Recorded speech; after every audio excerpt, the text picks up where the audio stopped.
আমি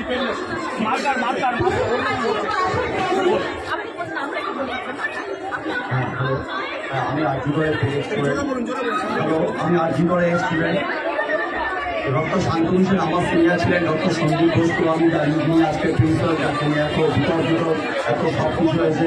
তারপরে আমাদের সঞ্জীব ঘোষ অনেক কাছে ছিলেন, কিন্তু আজকে আমাদের সবাই একই নিয়ে সবাই তার জন্য আমরা সবাই প্রতিবাদ করেছি। কোনো রকমভাবে কোনো প্রফেশনাল চলে নয়, যে মেয়েটির সাথে ডাক্তার যারা পিজিটি মেয়েটির সাথে যেভাবে রেপ হয়েছে তার জন্য আমরা তার ক্ষেত্রে শাস্তি চাই। যে রেপ করে তাদের জন্য আমরা শাস্তি, ডাক্তার হোক নন মেডিকেল হোক কোনো ইনরেসপেক্টিভ অফ প্রফেশন আমরা সবাই তার জন্য শাস্তি চাই। সেই জন্য আজকে আমাদের এই আন্দোলন সবকিছু রাখি এবং আমরা প্রিন্সিপালের এগেনস্টেও আমরা আইএমএ প্রেসিডেন্ট এসেছি, আপনাদেরকে জানিয়ে রাখি আইএমএ প্রেসিডেন্ট এসেছেন এবং উনি ওনার রেজিস্ট্রেশন কাউন্সিল করার জন্য ট্রেন করেছে।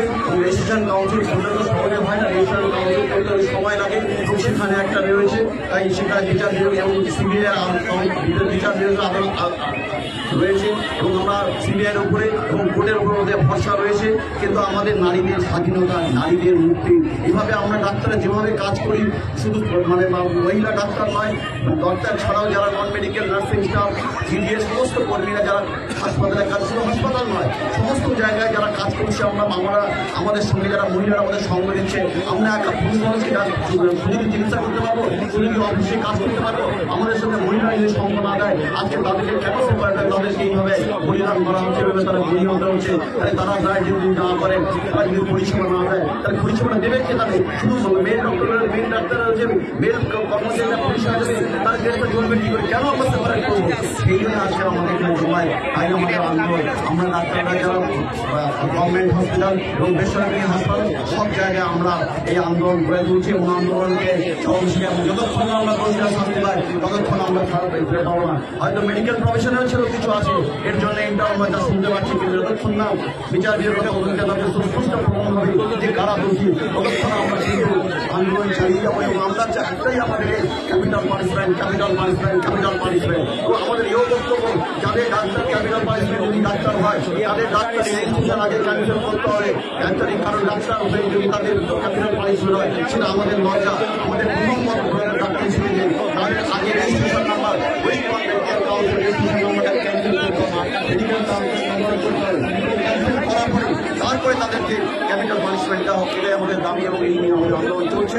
সমস্ত ডাক্তার এই জায়গায় কোনো রকম কোনো কালার নয়, কোনো রকম কোনো নয়, আমরা একটাই যে আমরা ডাক্তার, আমাদের একটা ছোট জীবন আজকে নির্যাতন হয়ে যেভাবে নৃশংস, আপনারা ফরেন্সিক যারা জানেন না, ফরেন্সিক কিন্তু স্কুলেও উপলব্ধি করতে পারছেন কীভাবে মেয়েটিকে মারা হয়েছে, কীভাবে কতভাবে অশুদ্ধ আচরণ করে অমানবিক, এভাবে এমন একটা পশু মনে একটা মানুষকে মারতে পারে না, একটা পশু মনে মানুষকে এভাবে মারতে পারে না। যেভাবে আজকের মেয়েটিকে খুন করা হয়েছে, যেভাবে মেয়েটিকে আজকে রিফর্ম হয়েছে, একটা পশু মনে এইভাবে মারে না। সেই জন্য আমরা আবার যেন মনে হচ্ছে আমরা পশুর থেকে যেন আমরা অদম হয়ে গেছি, পশুর থেকে যেন আমাদের কোনো মানবিকতা মনুষ্যতা কিছু নেই। আমরা মানুষ বলি, আমরা সব জাতীয় মানুষ বলি, সমস্ত এর ভিতরে আমরা বলি আমাদের বুদ্ধিজীবী, আমাদের সেরেব্রাল কর্টেক্স বলি আমরা সবচেয়ে বেশি এনজয়, কিন্তু আজকে আমরা মনে হয় আমরা অনেক নিচে নেমে গেছি, আমরা প্রশিক্ষণের নিচে নেমে গেছি। তাই আমাদের আজকে we want justice, we want justice, we want justice, we want justice, we want justice, we want justice, we want justice, we want justice, we want justice, we want justice, we want justice, we want justice, we want justice, we want justice, we want justice.